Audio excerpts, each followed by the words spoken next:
Sometimes the hardest battles we fight aren't with strangers or enemies, but with the people who share our blood, our history, our childhood memories. I never imagined that opening my door to my older sister Rachel would lead me down a path that would test every boundary I had, challenge my relationship, and ultimately force me to confront patterns that had been repeating since we were teenagers. But I'm getting ahead of myself. Let me start from the beginning, from that rainy Tuesday evening in Portland when Rachel showed up at my doorstep with nothing but a worn duffel bag and eyes that had lost their sparkle. I was 32 then, settled into a life I had worked hard to build. My boyfriend Daniel and I had been together for 3 years, sharing a cozy craftsman home in the Beaumont neighborhood. We weren't married yet, but we had that comfortable rhythm that comes from truly knowing someone, from building something real together. Daniel worked as a software engineer from home, and I managed a small nonprofit focused on literacy programs. It wasn't glamorous, but it was meaningful. And more importantly, it was stable. Stability was something I had craved my entire life, growing up in a household where chaos seemed to follow my sister like a shadow. Rachel was 35, 3 years older than me, but you wouldn't know it from the way she lived her life. While I had spent my 20s building a career and learning how to maintain healthy relationships, Rachel had bounced from job to job, relationship to relationship, always chasing something that seemed just out of reach. Our parents had finally drawn a line when she turned 30. After years of bailing her out of one crisis after another, they loved her. I knew they did. But love sometimes means letting someone face the consequences of their choices. That Tuesday evening, I was preparing dinner when the doorbell rang. Daniel was in his office deep in code, and I wiped my hands on my apron as I went to answer. Nothing could have prepared me for the sight of Rachel standing there, soaked from the October rain, her once lustrous blonde hair hanging limp around her face. She had lost weight. Too much weight, and her designer clothes that she had always prided herself on were replaced with ill-fitting jeans and a faded sweatshirt. "Emma," she said, and her voice cracked on my name. I didn't know where else to go. In that moment, all the hurt, all the frustration, all the broken promises between us seemed to melt away. She was my sister, my only sibling, the girl who had taught me how to braid my hair and sneak cookies from the jar when Mum wasn't looking. I pulled her into my arms, feeling her shoulders shake with silent sobs. "Come in," I said, guiding her inside. "You're freezing." Daniel emerged from his office, concern written across his face. He had heard enough stories about Rachel to be wary, but he was also one of the kindest men I had ever known. He took one look at her state and immediately went to grab towels and make tea. That was Daniel, always knowing what needed to be done without being asked. As Rachel sat at our kitchen table, wrapped in a blanket and clutching a mug of chamomile tea, the story came out in pieces. She had been living with her latest boyfriend, Marcus, for the past year. He had seemed different from the others, she said, more stable, more committed. But the signs had been there from the beginning if she had chosen to see them. The controlling behavior disguised as concern, the gradual isolation from friends, the financial manipulation. It had all culminated in a confrontation that left her with nowhere to go.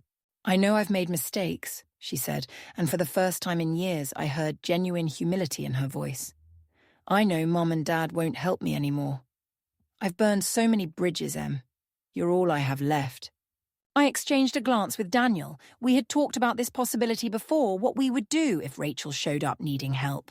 We had agreed that everyone deserves a second chance, but we had also agreed on boundaries. Clear, firm boundaries. "You can stay," I said, reaching across the table to squeeze her hand. "But there are conditions. You need to be actively looking for work. You need to contribute to the household chores. And you need to respect our home and our relationship." Rachel nodded eagerly, tears streaming down her face. Of course, I'll do anything. I just need some time to get back on my feet. I promise I won't be a burden." The first few weeks were actually encouraging. Rachel threw herself into job hunting, sending out resumes and going to interviews. She cooked elaborate dinners for us, cleaned the house until it sparkled, and seemed genuinely grateful for the chance to start over. She was like the sister I remembered from our early teens, before boys and parties and the need for attention had consumed her. But then, slowly, things began to shift. It started with small comments that seemed innocent enough at the time. I've always been insecure about my hip dips, those indentations that no amount of exercise seemed to fix. One evening, I was wearing leggings and a fitted top, feeling good about myself after a yoga class, when Rachel looked me up and down. "Do you ever think about doing something about those?" she asked, gesturing vaguely at my hips. "About what?" I asked, though I knew exactly what she meant. "Oh, just toning up a bit. Daniel must be such a visual person working with computers all day. Men notice these things even if they don't say anything." She turned to Daniel, who was reading on the couch. "Don't you think Emma would look amazing if she worked out with me? I've been doing this new routine that really targets the problem areas." Daniel looked up from his book, his expression carefully neutral. "Emma looks amazing exactly as she is," he said simply, then returned to his reading. But the seed had been planted. Over the next few days, Rachel's workout invitations became more insistent. She would leave fitness magazines open to articles about fixing your figure flaws on the coffee table. She started pointing out other women on the street, commenting on their bodies in comparison to mine. "See how her hips curve smoothly? That's what the right exercises can do." Then came the clothing situation. Rachel had always dressed to be noticed, but living in our home, her wardrobe choices became increasingly inappropriate.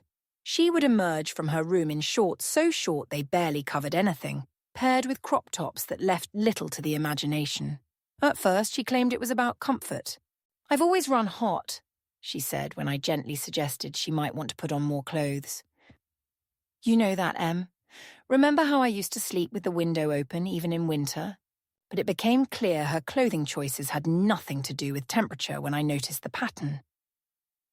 On days when Daniel worked from the office, Rachel dressed normally, even frumpily. But as soon as his car pulled into the driveway, she would disappear into her room and emerge transformed like some kind of predatory butterfly. One afternoon, I came home early from work with a migraine. As I quietly entered the house, I heard Rachel's voice from the living room. "I just think it's so impressive how you can focus with all these distractions," she was saying. I peered around the corner to see her bent over Daniel's desk, ostensibly looking at his computer screen, but positioned so that her low-cut top gave him a direct view down her shirt. Daniel was leaning back in his chair, as far from her as he could get while still being at his desk. "I really need to concentrate on this, Rachel," he said, his discomfort obvious. "The client needs this by end of day." Of course, she said, but instead of leaving, she perched on the edge of his desk. "I just admire people who can work with their minds like this. Marcus was all about physical work, construction. There's something so sexy about a man who uses his brain." That evening, after Rachel had retreated to her room, Daniel and I had our first serious conversation about the situation. "She's making me really uncomfortable," he admitted, running his hands through his dark hair. "I didn't want to say anything because she's your sister and she's going through a hard time. But Emma, this is getting weird." "I know," I said, feeling a mixture of anger and embarrassment. "I'll talk to her." The conversation did not go well. When I confronted Rachel the next morning, she played innocent with an expertise that reminded me why she had always been our mother's favorite despite her behavior. "I honestly don't know what you're talking about," she said, her blue eyes wide with feigned confusion. "If bikinis and comfortable clothes make you uncomfortable, maybe you need to examine your own insecurities. Why would I go after my sister's boyfriend? Especially when you're the only person who helped me when I had nowhere else to go." "That's just sick, Emma." She had always been good at this, turning things around, making me question my own perceptions. For a moment I wondered if I was being paranoid. Maybe I was projecting my own insecurities onto innocent behavior. After all, Rachel had always been the prettier sister, the one who turned heads, while I was the reliable one, the smart one, the one boys asked to help with homework rather than to dances. But then came the yoga incident. It was a Thursday evening and I was stuck in traffic on my way home from work. My phone rang and Daniel's name appeared on the screen. "Emma," he said, and I could hear the frustration in his voice. "Your sister is doing yoga in the living room in a bikini." "What?" I nearly rear-ended the car in front of me. She waited until I sat down to watch the news, then rolled out a yoga mat right in front of the TV. She's doing downward dog and all these poses that... "Emma, I'm hiding in the bedroom. This is ridiculous." I pressed harder on the accelerator, weaving through traffic with a determination fueled by rage. By the time I got home, Rachel had conveniently finished her workout and was in the shower. Daniel was still in our bedroom, looking like a man under siege. I tried to leave the room, but she kept asking me questions about her form, he said. Asked if I could see the muscle definition in her legs, if her balance looked good. "Emma, I love you and I want to support you with your family, but this has to stop."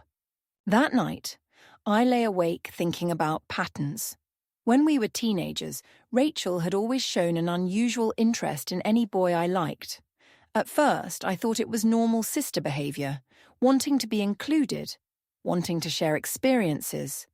But it went beyond that. She would friend them on social media, text them randomly, suggest hanging out without me. She always had explanations that seemed reasonable at the time. "Oh, I ran into Jake at the mall and we grabbed coffee." Tyler asked for my help with his sister's birthday present since we're the same age. The pattern had climaxed when I was 15 and she was 18. I had been crushing on a boy named Alex for months, working up the courage to tell him how I felt. Rachel knew this. I had confided in her, practiced what I would say, asked for her advice. Then one night she came home glowing, gushing about the amazing date she'd had. When I asked who with, she said it casually, like it meant nothing. "Oh, that Alex from your grade. He's actually really mature for his age."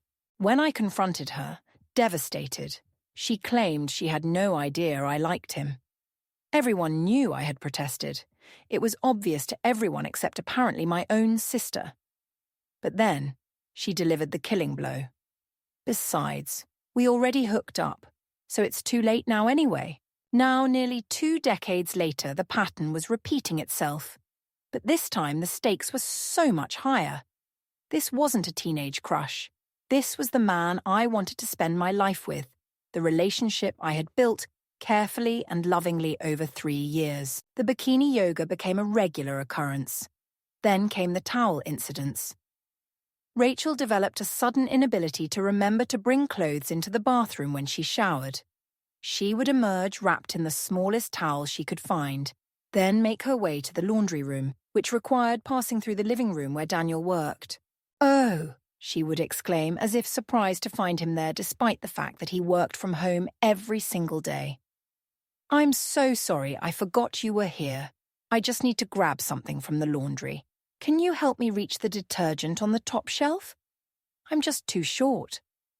Daniel started working from coffee shops, libraries, anywhere but home when I wasn't there. But Rachel adapted.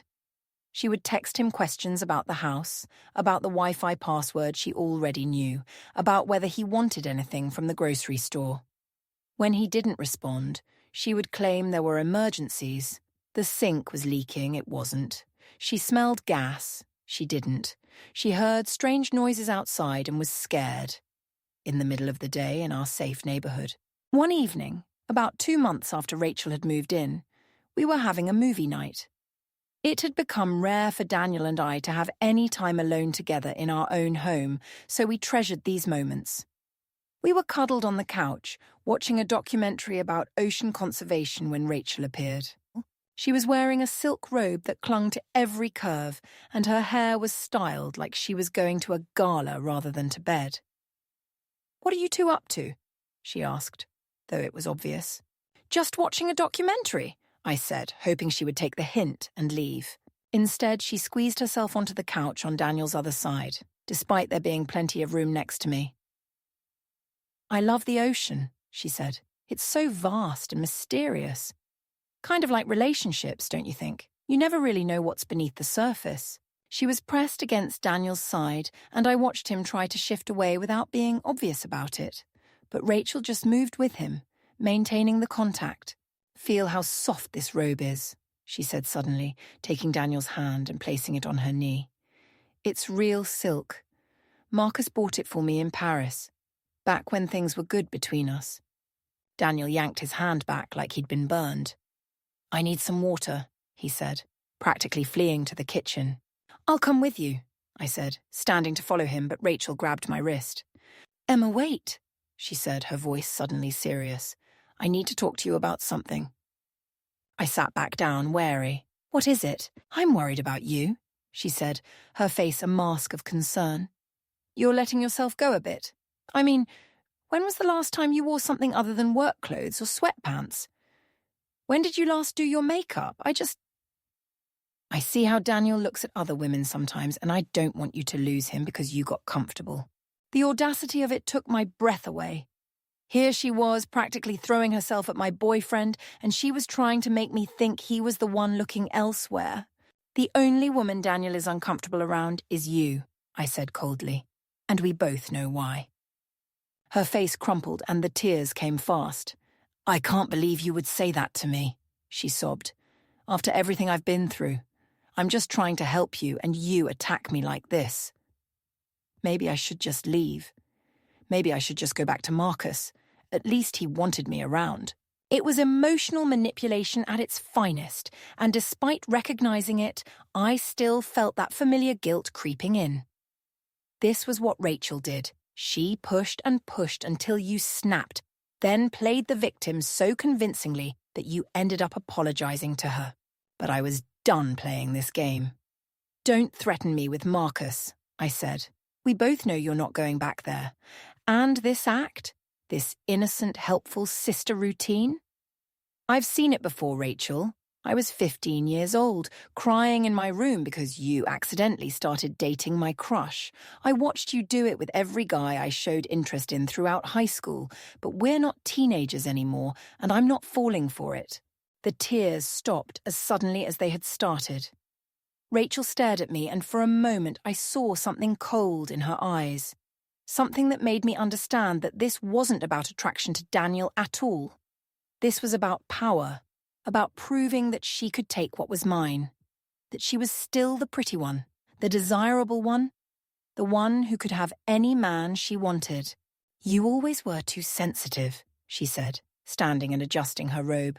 "No wonder you can't keep a man interested without constantly worrying." She swept out of the room, leaving me shaking with anger. Daniel returned from the kitchen to find me like that, and without a word, he pulled me into his arms. "She has to go," he said quietly. "I'm sorry, Emma. I know she's your sister, but she has to go." I knew he was right, but I also knew it wouldn't be easy. Rachel had nowhere else to go, and despite everything, I felt responsible for her. She was family, and in my family, we had been taught that family comes first, no matter what. But over the next few weeks, Rachel's behavior escalated to a level that made staying impossible. The towel dropping became a regular occurrence. She would wait until she heard Daniel in the kitchen or living room, then emerge from the bathroom and accidentally lose her grip on the towel. The first time it happened, she shrieked and scrambled to cover herself. The second time, she took her time bending down to retrieve it. One afternoon, I received a frantic call from Daniel while I was at work. His voice was tense, angry in a way I rarely heard from him. "She did it again," he said. "The towel thing. But this time, Emma, this time she bent down right in front of me, took her sweet time picking it up, and then suggested that since I'd seen her naked, it would only be fair if she saw me the same way." I was already grabbing my purse, telling my boss I had a family emergency. She nodded sympathetically, probably thinking someone was in the hospital.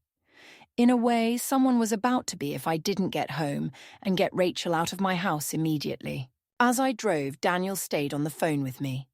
I could hear Rachel in the background, crying, begging him not to tell me, saying it was all a misunderstanding, that he was taking it the wrong way. "You wanted it," I heard her say. "You've been flirting with me for weeks, all those looks, those smiles, and now you're going to lie to my sister because you're scared of getting caught?" The accusation made my blood run cold. This was a new level of manipulation, a dangerous one. If she was willing to lie about Daniel's behavior, what else might she do? I burst through the front door to find Rachel sitting on the living room floor, tears streaming down her face, the picture of innocence wronged. Daniel was in the kitchen, as far from her as he could get while still being in the same house. "Emma!" Rachel cried, reaching out to me. "Thank God you're here. Daniel, he's been making me so uncomfortable. I didn't want to say anything because I didn't want to cause problems. But today he—" "Stop," I said, my voice deadly calm. "Just stop. I heard the whole thing, Rachel. I heard you proposition him. I heard you try to flip the story when you realized he was calling me." Her face went through a series of expressions: shock, calculation, desperation, before settling on defiance. "You always take his side," she spat.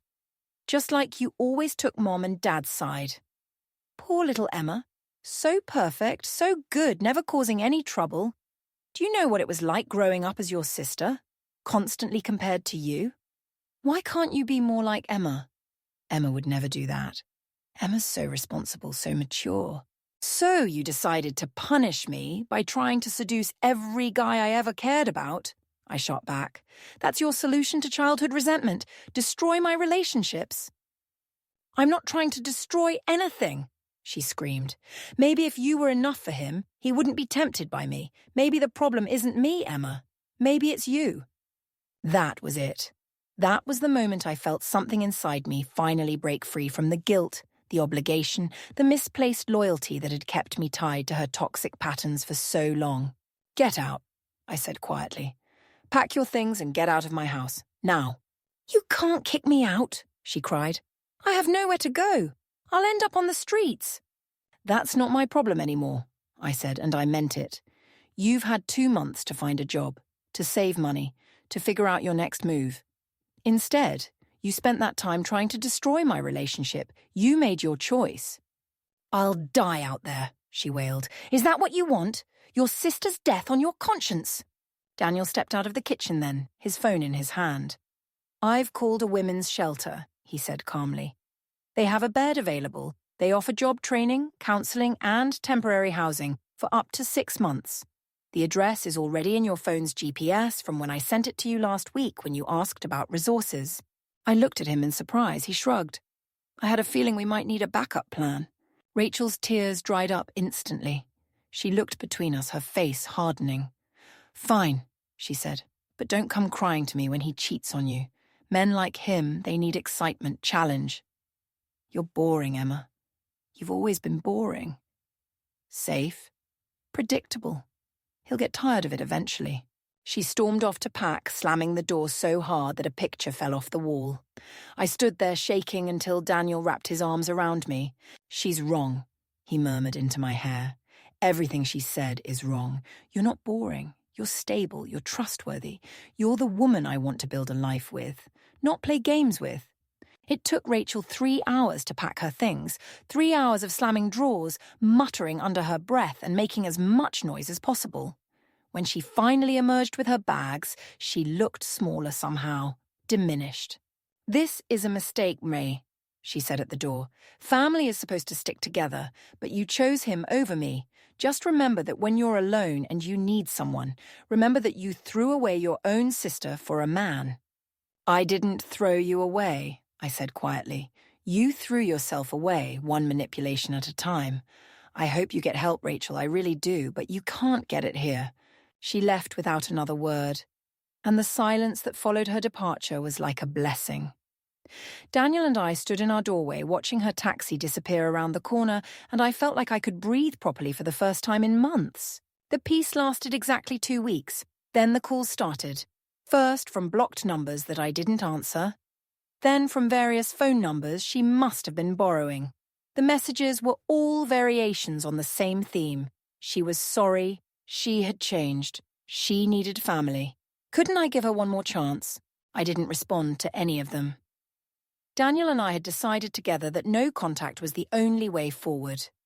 We had our locks changed, just in case she had made copies of the keys.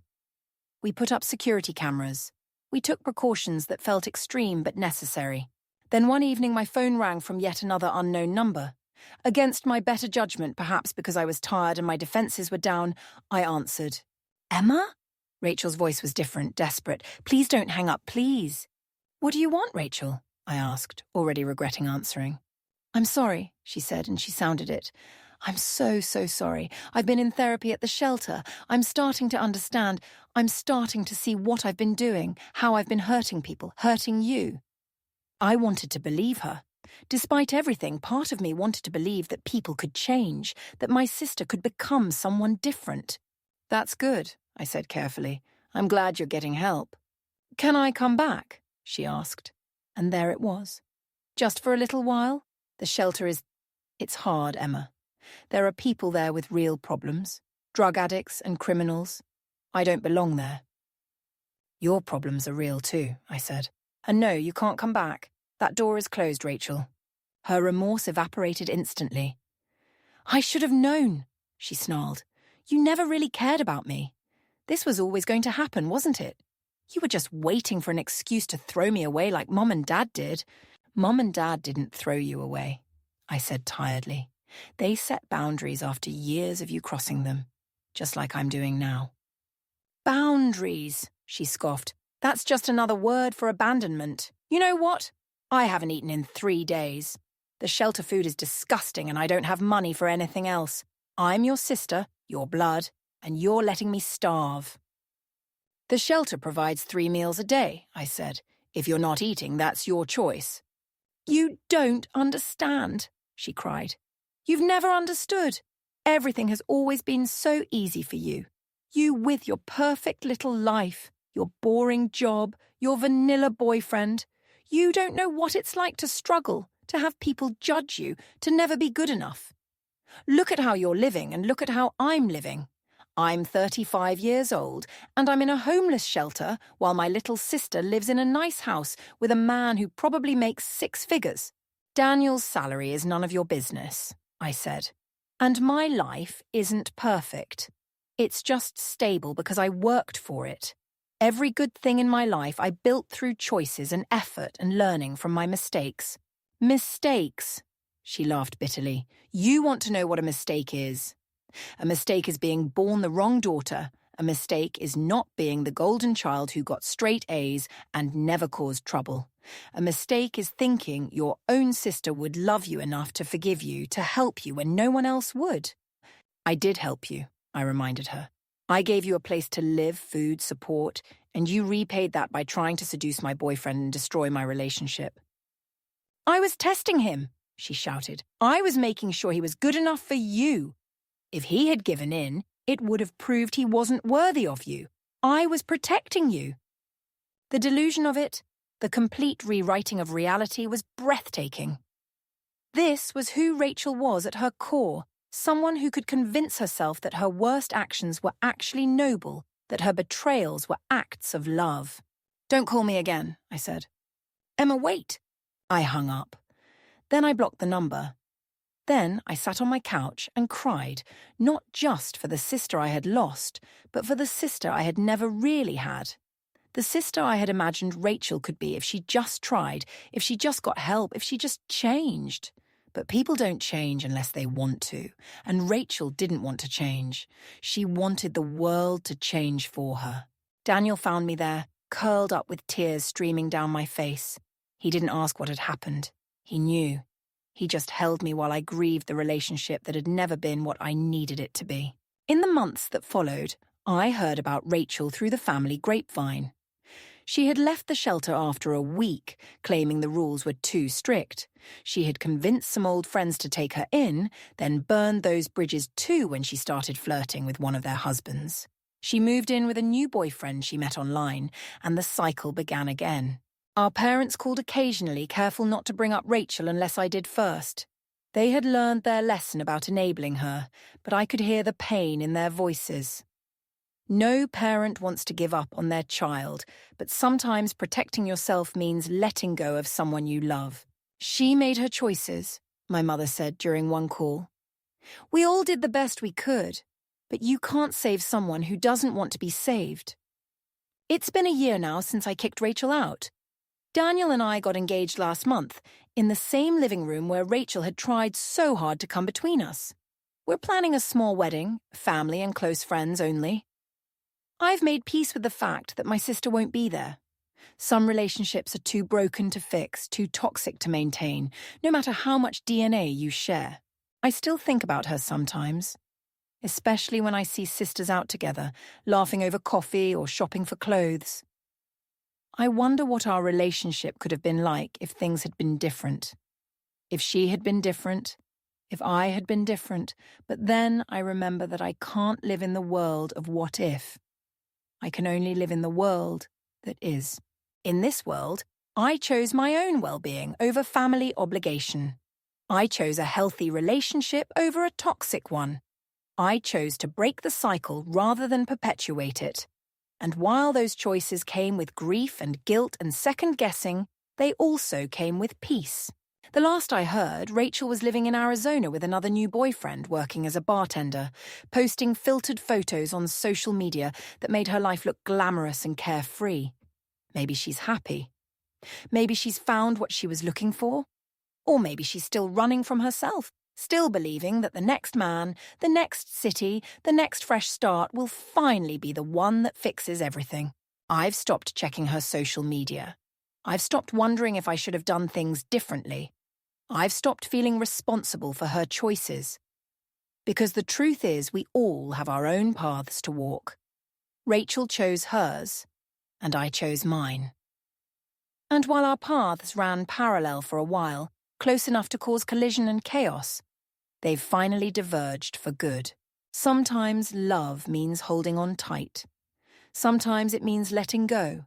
And sometimes, when someone is determined to hurt you, love means protecting yourself, even if that protection looks like abandonment to them. I loved my sister enough to try to help her. But I loved myself enough to stop when that help became harm. The house is peaceful now. Daniel works in his office without fear of interruption. I wear whatever makes me feel comfortable without commentary on my hip dips or suggestions for improvement. We have movie nights uninterrupted, conversations without manipulation, a life without constant drama. It's not perfect, no life is, but it's ours, and it's real, and it's built on trust rather than tests. I know Rachel would say I chose a man over family, but that's not what happened. I chose respect over disrespect. I chose peace over chaos. I chose the family I was building over the family that was determined to tear it down. And while that choice cost me a sister, it gave me the freedom to be myself, flaws and all, without constantly defending my worth or my relationship. There's a quote I read once that stays with me. Sometimes you have to give up on people, not because you don't care, but because they don't. Rachel didn't care about my feelings, my boundaries, or my relationship. She cared about proving she could still be the center of attention, still be the one who could take what she wanted. And when I refused to play that game anymore, she had no use for me except as a source of guilt and obligation. I'm sharing this story because I know I'm not alone. I know there are others out there dealing with family members who push boundaries, who manipulate emotions, who create chaos, and then play the victim when called out. I want you to know that it's okay to say enough is enough. It's okay to protect your peace, your relationship, your mental health, even if that means stepping away from family. People will judge you. They'll say family should stick together no matter what. They'll remind you of shared blood and childhood memories. But those people aren't living with the daily reality of someone who's determined to hurt you. They're not watching their relationship being tested and strained by someone who should be supportive, but chooses to be destructive instead. If you're in a situation like mine, please know that you deserve peace. You deserve relationships built on mutual respect. You deserve to feel safe in your own home. And sometimes, achieving those things means making hard choices about who gets to be in your life, regardless of who they are to you by blood or history. I still love my sister. I probably always will. But I love her from a distance now, with boundaries thick enough to protect me from her chaos. I wish her well, but I wish it from afar. And that's okay. Sometimes, that's what love looks like. Not enabling, not enduring, not sacrificing yourself on the altar of family loyalty, but stepping back and saying, I love you, but I love me too, and I choose me. The sun is setting now as I finish writing this, painting our living room in shades of gold and amber. Daniel is cooking dinner, humming off-key to some song stuck in his head. The smell of garlic and basil fills the air. This is my life now, simple, stable, and free from the constant drama that once threatened to consume it. It's not the life Rachel would choose, but it's the life I built, one boundary at a time. And for the first time in my life, I'm not apologizing for it. To anyone struggling with a similar situation, remember, you can't save someone who sees your help as an opportunity to hurt you. You can't maintain a relationship with someone who views your happiness as a challenge to overcome.